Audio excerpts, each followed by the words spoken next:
방첩사령부에서 중앙선거관리위원회로 출동을 한 건 인정하시죠? 12월 3일 날 3번에 3-1번항 3번항 하기 위해서 제가 묻는 겁니다. 그 12월 3일 계엄 선포된 이후에 방첩사에서 선관위 쪽으로 출동을 하신 건 인정을 하시는 거죠? 네, 출동 사실이 있습니다. 그러면 그 2024년 여름 경위를 좀 물어볼게요. 증인이 그 4.15 총선 후에 여름 경위라고 하는데요. 비서실장 정성호에게 유튜브에서 주장하는 선관위 부정선거가 도대체 무슨 얘기냐? 이거 좀 확인해봐라 이렇게 지시한 적은 있으신가요? 답변 드리겠습니다. 네. 이 방첩사의 비서실은 사령관을 개인적으로 보좌하는 기능이 있습니다.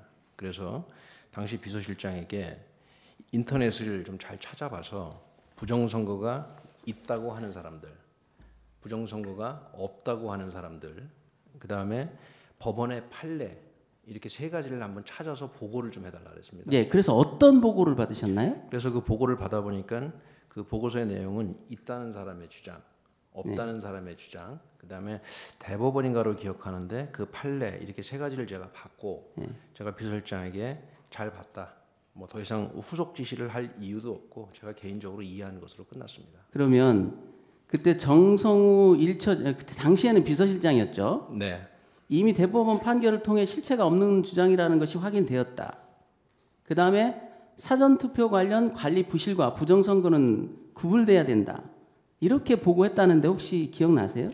그것은 그 본인이 얘기를 한 게 아니라 그 보고서 제일 마지막 결론 부분에 써 있던 표현입니다. 그래서 본인의 판단이라는 거죠. 그러니까 정성우 당시 비서실장의 판단이라는 거죠. 그 세부적인 사항은 모르겠습니다. 네. 왜냐하면 혹시 그때 네. 정성우 당시 비서실장이 부정선거를 주장하는 사람들은 멀리해야 한다 이런 충고도 했다는데 기억나세요? 정성우 장군은 굉장히 현명하고 신중한 사람입니다. 그래서 그 친구는 저에게 좋은 얘기를 해줬을 것이라고 생각하지만 올 여름에 구체적으로 둘이서 무슨 대화를 했는지 기억하는 것은 저는 불가능합니다. 잘 기억이 안 나세요? 네, 그것도 필요하면 형사재판에서 잘 다퉈보겠습니다.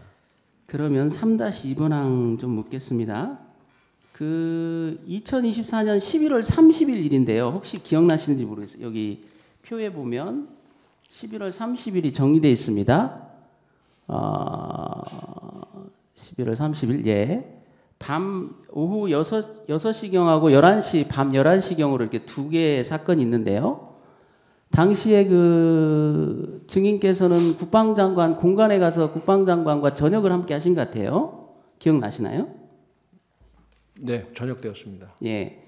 그때 국방장관께서는 증인에게 국회를 계엄군이 통제하고 계엄사가 선관위 여론조사 꽃 등의 부정선거들을 밝히면 국민도 창성할 것이다 이렇게 말했다는데 혹시 기억나시나요? 이 부분은 정확한 워딩의 기억이 중요한 게 아니라 제가 어떻게 이해했는지가 중요할 것 같습니다. 그래서 저는 이렇게 이해했습니다. 장관님 말씀이 뭐 계엄이 됐든 뭐가 됐든 간에 그것은 기본적으로 대통령께서 본인이 갖고 계시는 헌법적인 권한 내에서 당신에게 부여된 비상조치권을 행사하는 것이다.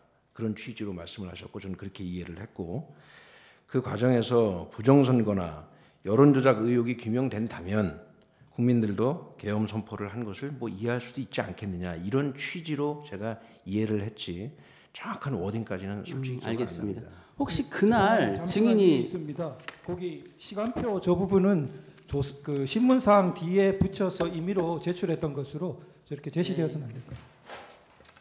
자 그날 증인이 식탁을 내리치면서 고성을 질렀다는 진술을 하신 적이 있는데 혹시 그 부분에 대해서 좀 구체적으로 설명을 좀 해줄 수 있으신가요?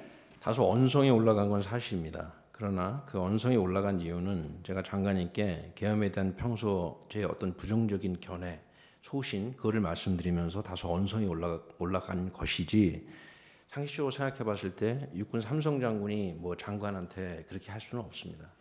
식탁을 내리치신 건 사실인가요? 식탁을 내리친다는 것도 그냥 이렇게 뭐 자꾸로 해석하시면 그렇게 보일지 모르겠지만 저는 육군 삼성 장군이고 그분은 장관이십니다. 그 정도를 상식적으로 좀 이해해 주시기를 말씀드립니다. 그러면요.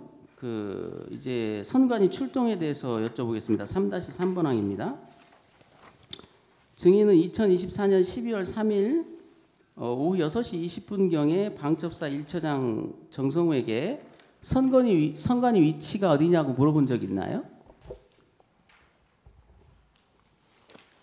그날 이 저녁 때 말씀하시는 예. 18시 20분 말씀하시는 예. 것이죠. 이것도 굉장히 중요한 사실이기 때문에 형사 재판에서 제가 정확히 따져야 될 사항입니다. 예, 그러면 그 다음에 한 밤 6시 20시경에는 우리가 선관위에 가서 서버를 카피하거나 뜯어와야 한다라는 말을 하신 기억은 나시나요? 이것도 마찬가지로 형사 재판에 굉장히 중요한 사항입니다. 죄송합니다. 예.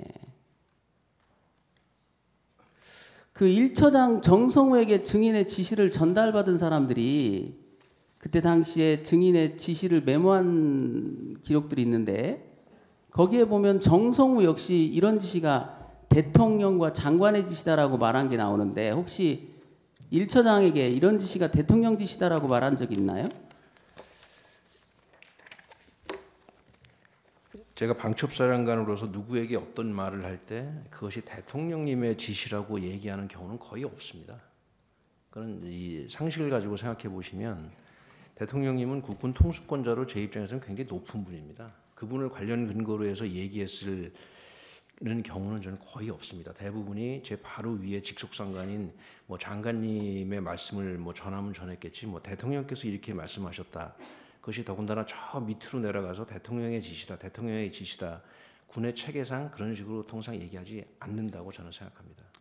그러면요.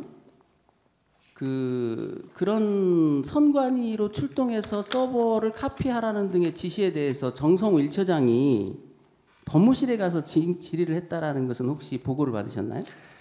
제가 기억하는 바로는 정성우 처장은 법무실에 가서 그 검토를 받았고 그다음에 저에게 여기에 관한 그 결과 보고를 한 것으로 제가 기억하는데 뭐 사실 구체적인 워딩은 기억이 안 나지만 하나 머릿속에 기억에 남는 것이 디지털 자료의 무결성 뭐 이런 것들이 중요하다 그런 얘기를 저한테 한 기억이 있습니다.